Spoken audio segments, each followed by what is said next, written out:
Creamy അൽഫാം കഴിക്കേണ്ടവരെല്ലാം വരേണ്ടതാണ്.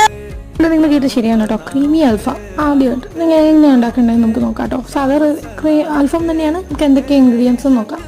ആദ്യം സവോള എടുത്തായിരുന്നു ഞാൻ. ഇഞ്ചിയും വെളുത്തുള്ളി തൊലിയോടെ തന്നെയാണ് ഇട്ടത്. പിന്നെ കസൂരി മേത്തി ഇട്ടു. പിന്നെ പെരിഞ്ചീരകം പൊടിയാണ് കേട്ടോ ഇടുന്നത്. പെരിഞ്ചീരകം വേണമെങ്കിൽ പെരിഞ്ചീരകം തന്നെ ഇടാം. അതിൽ പൊടി ഉണ്ടാകുന്നത് പൊടി ഇട്ടു, മുളക് പൊടി ഇട്ടു, പിന്നെ എണ്ണ ഒഴിച്ചു, നാരങ്ങ, തൈര്, പിന്നെ ഇത് ഞാൻ കാശ്മീരി മുളക് പൊടിക്ക് പകരം ബീട്രൂട്ട് ഇച്ചിരി ഇട്ടു കേട്ടോ, അരയ്ക്കുന്നതല്ലേ. പിന്നെ തക്കാളി അല്ലെങ്കിൽ കച്ചപ്പ് ഒഴിക്കാം. പിന്നെ പച്ച കുരുമുളക് ഇട്ട് നല്ല അരച്ച് നല്ലൊരു പേസ്റ്റ് പരുവത്തിലാക്കണം. പിന്നെ കനൽ അത് ഈ ചിക്കനകത്ത് പരട്ടിയതിന് ശേഷം ആ ഒരു ജസ്റ്റ് കൊള്ളിക്കാൻ വേണ്ടിയിട്ടാണ് കേട്ടോ. പിന്നെ ചിക്കൻ ഇച്ചിരി വരയൊക്കെ വരുന്നത് ഞാൻ ആ സാധനം ഇട്ടപ്പോൾ തീ പിടിച്ച് പോയിരുന്നു. പിന്നെ രമ്പേല പറിക്കാൻ ഓടിയതാണിത്. ഇരുട്ടായതുകൊണ്ട് ഓടി പിടിച്ച് വന്നു. പിന്നെ അതൊന്ന് കനലിൽ ചുട്ടെടുത്തു.